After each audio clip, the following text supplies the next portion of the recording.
السلام علیکم ناظرین، میرے ساتھ موجود ہیں ڈاکٹر ناظر محمود۔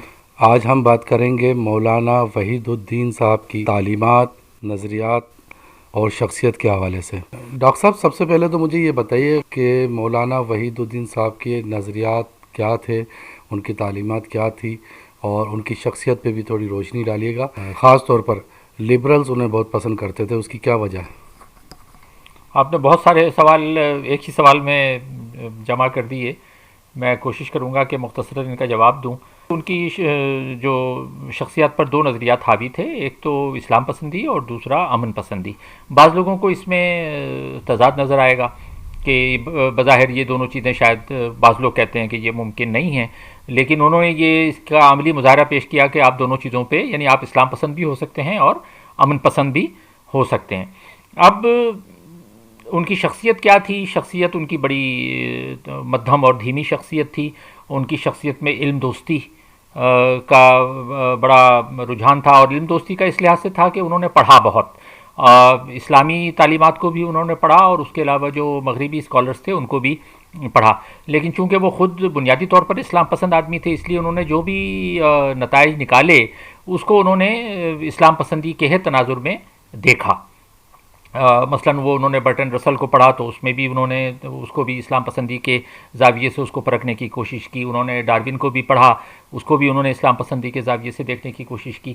اور جو جس وجہ سے وہ لبرلز میں، یا جن کو ہم روشن خیال لوگ کہیں، ان میں جو ان کی مقبولیت تھی، اس کی ایک وجہ ان کی امن پسندی تھی، کیونکہ ہندوستان میں رہتے ہوئے انہوں نے بار بار مسلمانوں کو، خاص طور پہ ہندوستان کے مسلمانوں کو اس چیز سے بچانے کی کوشش کی کہ وہ ہندوؤں کے ساتھ براہ راست تصادم میں جائیں، اور وہ اس میں اپنے اتنے پختہ تھے کہ انہوں نے وہ اس کے قائل ہی نہیں تھے کہ جہاد جو ہے وہ، انہوں نے اپنی کتاب میں بھی لکھا ہے کہ میں اس کا حوالہ دیتا ہوں، یہ ان کی کتاب ہے، یہ آپ دیکھ سکتے ہیں، بلکہ کتاب کیا ہے، اس کا نام ہے علماء اور دور جدید۔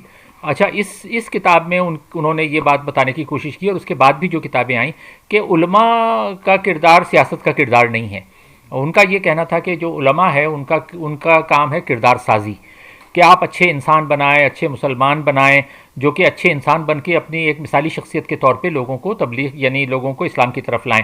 وہ اس بات کے قائل نہیں تھے کہ علماء کا جو ہے وہ یا تو جہاد کرنا چاہیے یا تلوار، یعنی وہ جہاد بالسیف اور جہاد بالقلم میں فرق کرتے تھے، اور انہوں نے بار بار اس چیز پر لکھا کہ جہاد بالسیف کرنا آج کے دور میں ٹھیک نہیں ہے، کیونکہ مسلمان اتنے طاقتور نہیں ہیں اور اس کا نتیجہ خطرناک نکلے گا۔ اس لیے بہتر یہ ہے کہ ہم جو علماء ہیں ان کا کام جہاد بالقلم ہے، اور ان کی مسلمانوں کی ذہنی تربیت ہے، اور ذہنی تربیت میں مسلمانوں کو امن کی طرف لانا اور امن اور سکون اور شانتی کے ساتھ رہنا، یہ ان کی بنیادی یعنی جو تعلیمات تھیں، ان میں سے ایک اہم ترین تعلیم یہ تھی کہ مسلمانوں کو اپنے آپ کو اچھی شخصیت بنانا چاہیے، اچھے علوم حاصل کرنے چاہیے، اور اسلام پر کاربند رہنے کے باوجود ان کو یہ کوشش نہیں کرنی چاہیے کہ وہ دوسروں کو مار مار کے مسلمان بنا لیں گے۔ تو بنیادی طور پہ یہ تھی چیز۔ میں پوچھنا چاہوں گا کہ دیگر علماء دین کے نزدیک اتنا پسند نہیں کیا جاتا تھا، اور ان پہ فتوے لگائے جاتے تھے، یہاں تک کہا جاتا کہ ان کی کتابیں بھی نہ پڑھو، ان کی باتیں بھی نہ سنو، تو اس سے کیا ان کو خطرہ ہوتا تھا؟ بھئی خطرہ یہی ہوتا تھا نا کہ اب یہ پچھلے چند صدیوں میں جو ہم نے دیکھا ہے، جس پہ مولانا وحید الدین نے اپنی اکثر کتابوں میں تنقید کی، جہاں بھی علماء نے سیاستدان کا کردار ادا کرنا چاہا ہے، اس پر انہوں نے تنقید کی ہے، اور انہوں نے کہا ہے کہ یہ غلط ہے، یہ علماء کا کام نہیں ہے، اہل سیاست الگ ہیں اور اہل علم الگ ہیں۔ تو مولانا وحید اور جو دوسرے علماء ان پہ تنقید کرتے تھے، وہ یہ سمجھتے تھے اور چاہتے تھے کہ علماء جو ہیں وہ سیاست میں بھرپور حصہ لیں۔ سیاست میں حصہ لینے کا مطلب یہ ہے کہ وہ سیاسی نظام کو بدلنے کی کوشش کریں۔ مولانا وحید الدین کا یہ کہنا تھا کہ یہ علماء کا کام نہیں ہے، علماء کا پہلا کام یہ ہے کہ آپ انسان کو تو بدلیں، مسلمان کو تو بدلیں۔ وہ کہتے تھے آپ اچھے مسلمان بنیں، اچھے انسان بنیں، اور جب یہ ہو جائے گا تو لوگ دین کی طرف خود آئیں گے، اور جب لوگ دین کی طرف آئیں گے تو پھر آپ اس قابل ہو جائیں گے کہ جب اکثریت آپ کے ساتھ ہو جائے گی تو آپ سیاسی نظام کو بدل سکتے ہیں۔ وہ اس بات کے قائل نہیں تھے کہ ایک علماء کا ایک گروہ جو ہے وہ نکلے۔ انہوں نے مثالیں دی ہیں، وہ انہوں نے مجدد الفسانی پہ تنقید کی ہے، انہوں نے شاہ ولی اللہ پہ تنقید کی ہے، شاہ اسماعیل شہید، اور انہوں نے مثالیں دی ہیں کہ بھئی یہ شاہ اسماعیل شہید اور سید احمد شہید بریلوی جو تھے یہ اپنی تحریک چلانے کے لیے آ گئے انہوں نے، اور پھر یہاں بالا کوٹ کے قریب مارے، وہ کہتے تھے یہ غلط ہے، یہ ہونا نہیں چاہیے۔ اور اس کے بعد بھی جو 19ویں اور 20ویں صدی میں جن علماء نے سیاست میں حصہ لیا، وحید الدین صاحب نے اس پہ شدید اور کھلی تنقید کی۔ وہ کہتے تھے کہ یہ غلط ہے، علماء کا اصل کام سیاست میں، تو دوسرے علماء جو ان سے ناراض ہوتے تھے اس کی بنیادی وجہ یہ تھی کہ دوسرے علماء یہ سمجھتے تھے کہ نہیں، ہمیں سیاست میں آنا چاہیے، ہمیں سیاسی نظام کو بدلنے کی کوشش کرنی چاہیے، اور اس کے بغیر علماء کا کام یعنی ذمہ داری پوری نہیں ہوتی۔ تو بنیادی ان کی مخالفت کرنے کی وجہ یہ تھی۔ اچھا، بنیادی انسانی حقوق پہ ان کی کیا رائے تھی؟ کیونکہ پچھلے دنوں ان کا انتقال ہوا تو اس کے بعد ہم نے خبریں سنی کہ وہ رائے دینے میں جلد بازی نہیں کرتے تھے، کہ وہ ثانیہ مرزا کے حوالے سے کسی نے ان سے سوال کیا، یہ بڑا مشہور ہوا کہ وہ اس طرح کے کپڑے پہنتی ہیں، تو انہوں نے کہا کہ جب وہ مجھ سے پوچھیں گی کہ کس طرح کے کپڑے پہننے چاہیے تو اب میں ان کو بتاؤں گا، ابھی فی الحال نہیں۔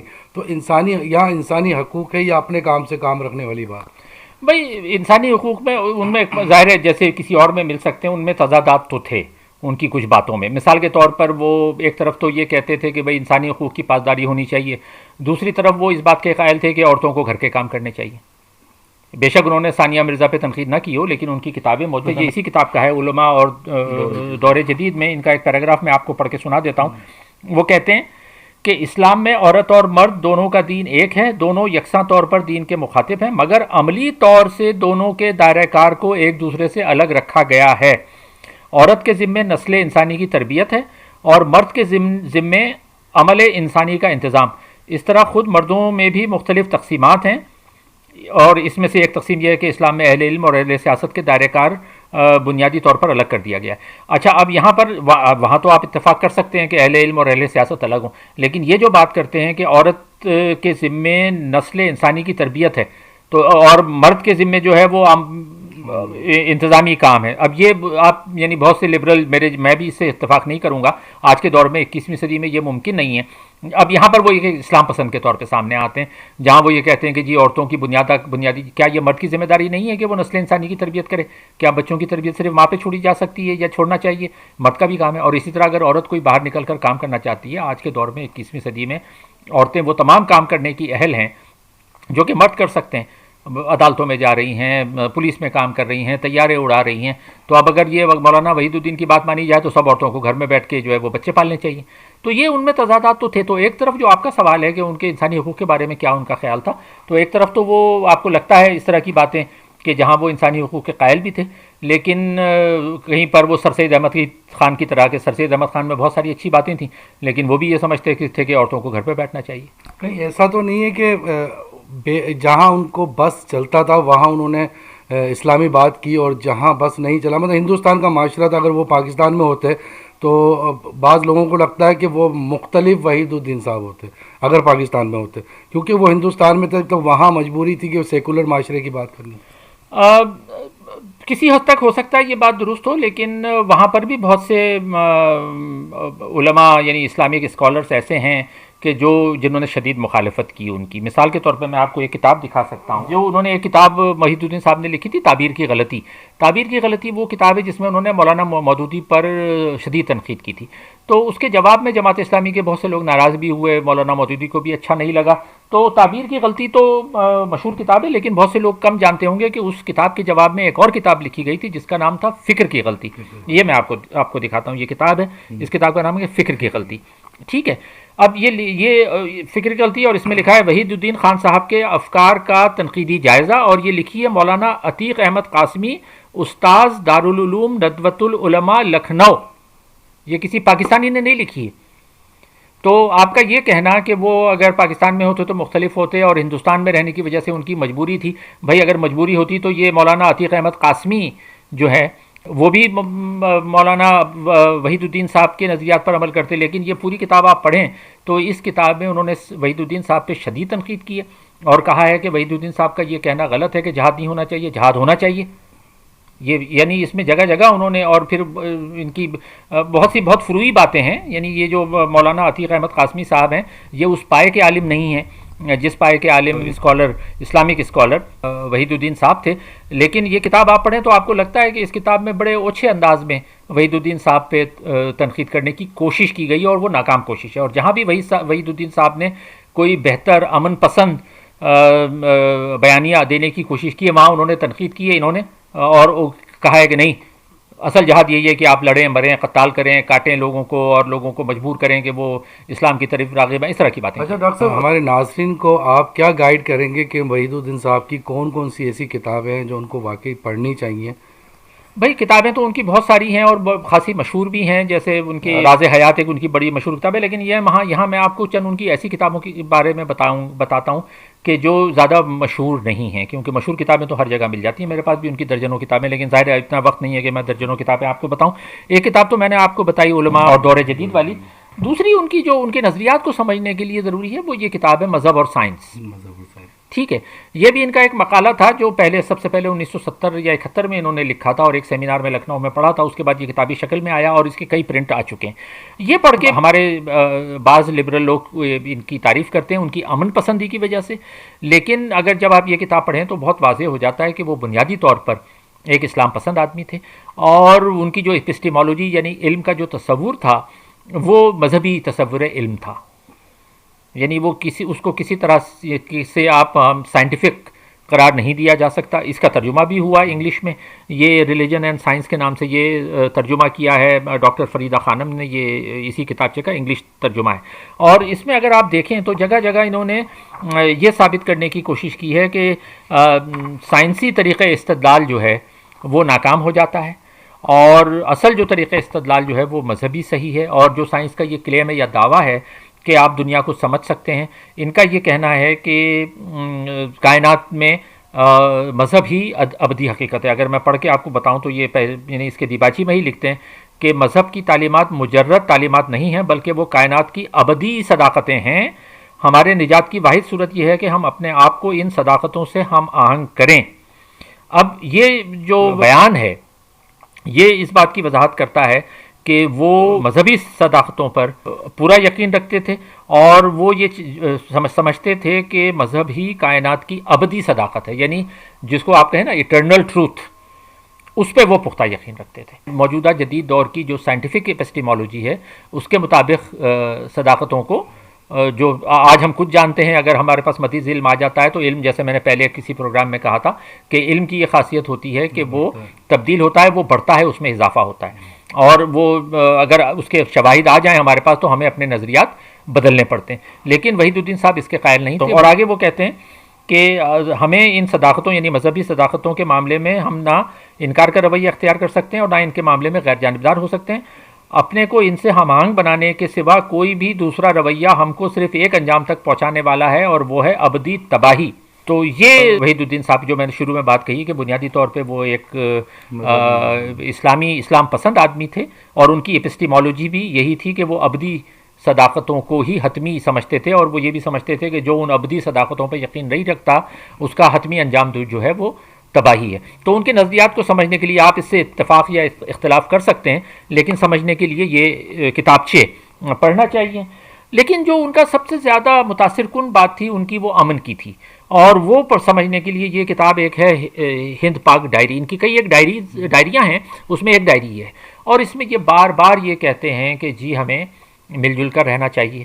اور ظاہر ہے کہ وہ بھی مولانا ابوالکلام آزاد کی طرح ہندوستان کی تقسیم کے حق میں نہیں تھے, لیکن بعد میں یہ کہتے تھے کہ جب وہ ملک بن گیا ہے تو ہمیں مل جل کر دوستانہ تعلقات ہمیں رکھنے چاہیے اور لڑنے بھیڑنے سے ہمیں گریز کرنا چاہیے. تو یہ ان کی تحریروں میں خاص طور پہ اس میں بہت واضح طور پر ان کا ہے. اور انہوں نے اسی کتاب کے تسلسل میں جو علماء کے کردار کے حوالے سے تھا اس کے حوالے سے انہوں نے اس میں بھی حوالے دیے ہیں. مثلا انہوں نے تنقید کی ہے تحریک خلافت پہ. وہ کہتے تھے کہ یہ غلط ہے. میں چند جملے آپ کو پڑھ کے سنا دیتا ہوں. 20ویں صدی کے آغاز میں برصغیر ہند میں دھواں دھار خلافت تحریک اٹھی. اس کے پیچھے بڑے بڑے مسلم لیڈروں کے نام ہیں, مثلا محمد علی, شوکت علی, ابوالکلام آزاد وغیرہ. پہلی عالمی جنگ اور دوسری عالمی جنگ کے درمیان ایک زمانہ ایسا گزرا ہے جب یہ معلوم ہوتا تھا گویا تحریک خلافت نے پورے برصغیر ہند کو ہلا دیا ہے, مگر نتیجہ بالکل صفر رہا. تو اس طرح یہ اس نتیجے پہ پہنچتے ہیں کہ بہت سے علماء نے جب سیاست میں شامل ہوئے اور انہوں نے جو تحریکیں چلائیں ان کے نتائج جو ہیں وہ صفر نکلے، اور اس پوری کتاب میں انہوں نے یہ تقریباً 100 سالہ تاریخ کا جائزہ لیا ہے اور بار بار یہ ثابت کرنے کی کوشش کی ہے کہ جہاں جہاں ان چیزوں کو، مذہب اور سیاست کو ملایا گیا، وہاں پر جو ہے وہ کامیابی نہیں ہوئی بلکہ عوام کا نقصان ہوا ہے۔ اچھا، دوسری کتاب ان کی یہ ایک بڑی اچھی کتاب ہے مطالعہ حدیث۔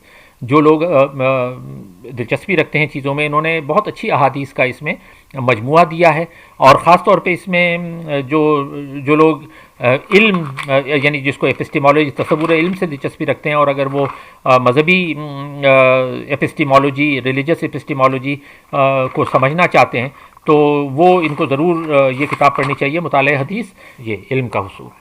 یہ جو ہے نا، اس کو پڑھنے سے آپ کو اندازہ ہوگا کہ ان کی ایپسٹیمالوجی کیا تھی اور وہ کس چیز کو علم سمجھتے تھے۔ مثلا یہ علم کے حصول میں ہی لکھتے ہیں کہ علم کے لیے تحقیق اور مطالعہ انتہائی ضروری ہے۔ جب آدمی صحیح معنوں میں تحقیق اور مطالعے میں لگتا ہے تو مصروفیتوں کی ایک پوری دنیا اس کے سامنے کھل جاتی ہے۔ اس کو محسوس ہوتا ہے کہ کھانا، نیند، آرام، دوسرے جسمانی تقاضوں کو نظر اندر کیے بغیر وہ اپنے تحقیق اور مطالعے کے کام کو جاری نہیں رکھ سکتا۔ اس وقت جو آدمی علم کا سچا طالب علم ہو وہ دوسرے تمام تقاضوں کو ثانوی قرار دے کر ہمتاً علم کے سمندر میں غرق ہو جاتا ہے۔ ٹھیک ہے، تو یہ کتاب میں کہوں گا کہ پڑھنی چاہیے۔ دوسرا یہ میں نے جو کہا کہ تعبیر کی غلطی تو بہت سو نے پڑھی ہوگی، لیکن اس پہ جو تعبیر کی غلطی پہ جو کتاب ہے، فکر کی غلطی، یہ کتاب پڑھنی چاہیے۔ اور باقی پھر ان کی ایک سیریز ہے اسباق تاریخ کے نام سے، یہ پڑھنی چاہیے، اسباق تاریخ۔ اس میں بھی بہت ساری ہمارے سامنے معلومات موجود ہیں۔ باتیں تو میں نے کہا نا ڈھیر ساری کتابیں، اتنا وقت نہیں ہے کہ ان سب پہ بات کی جائے۔ ناظرین، آپ نے ڈاکٹر صاحب کی بات سنی، اگلے پروگرام کے لیے اجازت دیجیے گا۔ خدا حافظ۔ Hey there. Subscribe to my channel. And also press this bell icon, so you never miss any new updates, cause whenever we upload new video you will get a notification on your phone.